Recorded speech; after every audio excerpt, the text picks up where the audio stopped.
Right now, I think there's around 4 million beans that have been, or at least pods that have been harvested. Is that the total bean supply? And then what would the rate for borrowing those be? That would be pretty high, right?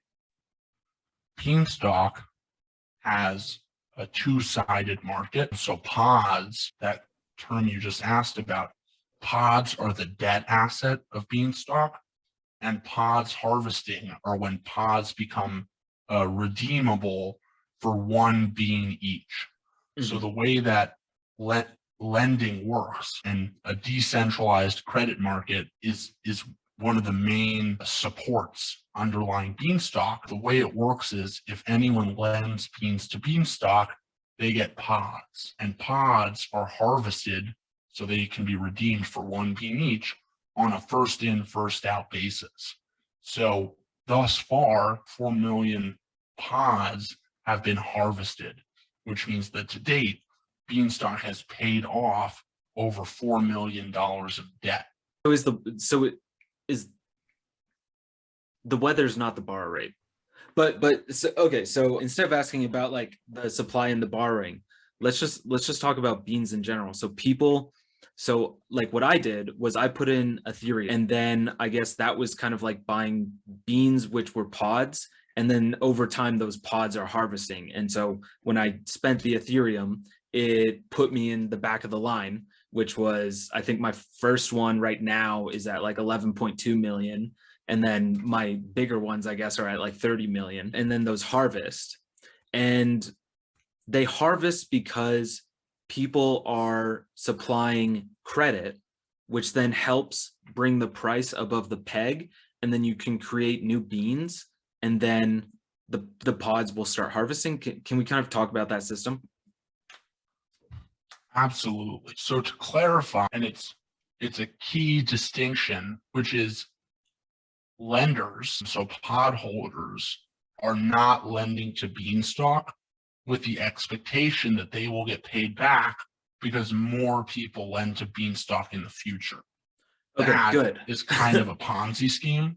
Like Good. that's the Yeah, I was definition concerned of about that. if Beanstalk paid out old investors with new investors' money, fundamentally that's a problem. So that's not exactly the way the model works. Good. Indeed, it is good. So instead, Beanstalk has a two-sided market. There's a market for lenders like yourself, and then there's a market for depositors. So one of the main uses for beans today, before Beanstalk has kind of proven itself, has proven that it can keep the price of one, before it's been adopted across DeFi, the only real use for your beans today is to deposit them in the silo, which is the Beanstalk DAO, the decentralized autonomous organization that is responsible for governing Beanstalk. And basically, if you deposit your beans in the DAO, that looks a lot like a passive deposit account in a bank. You take your beans, you deposit them in the bank, and you earn interest every hour that the season, every season, which in Beanstalk is 1 hour, where the bean supply has increased. So if the bean supply increase and you are deposited in the silo, you earn interest every hour that the supply increases. And what causes the supply to increase? So the supply increases when the time-weighted average price of one bean over the previous season was more than $1.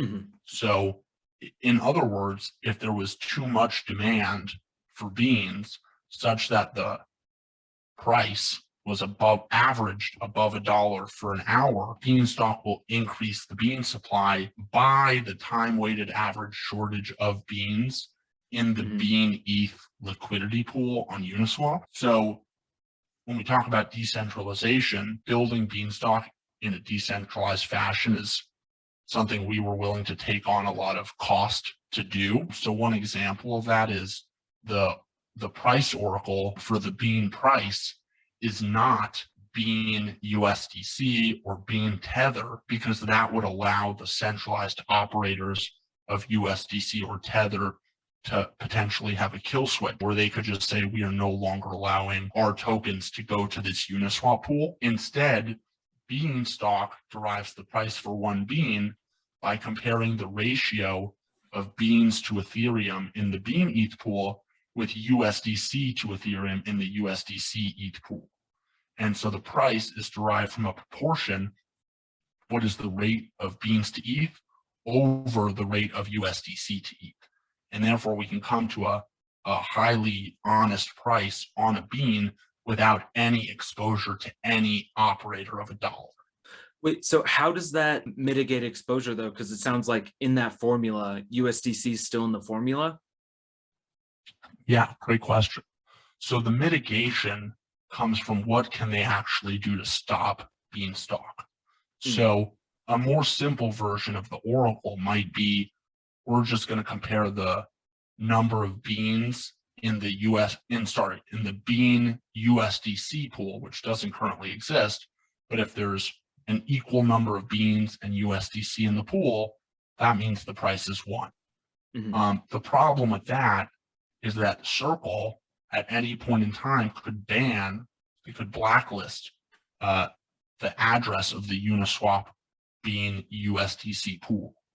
At that point in time, the pool becomes sort of dead or useless, and the whole system could collapse. And everybody loses their money, I guess. It depends on how the system, it would depend on a lot of different factors, but there would most likely be a lot of money lost in such an instance. Instead, Beanstalk uses the Bean ETH pool, which, as we talked about, ETH is kind of the gold standard of decentralized assets on the Ethereum blockchain, and then compares itself against the USDC ETH Uniswap pool. Oh.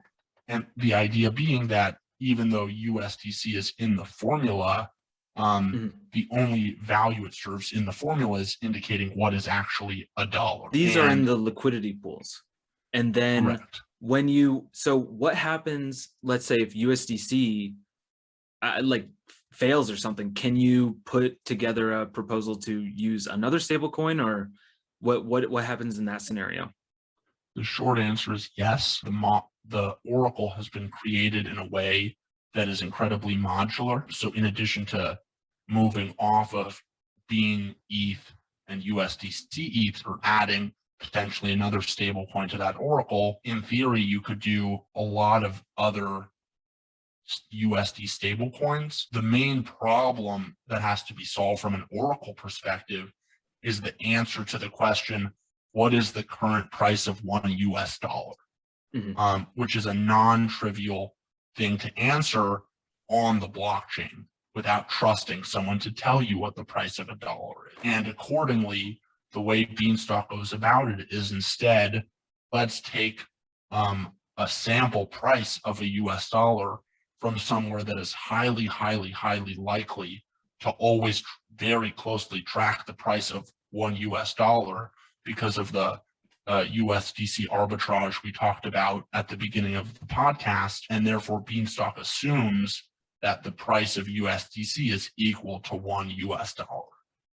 Would you ever have multiple, let's just say like tracking it against USDC, maybe it has like a 0.7 weight and then DAI with like a 0.3 weight or something like that? Would you ever track multiple dollar-backed currency? In general, that is certainly possible, and it's something we would consider and have considered when creating Beanstalk, which is attempting to solve an incredibly complex problem with potentially infinite variables if you want to make it so.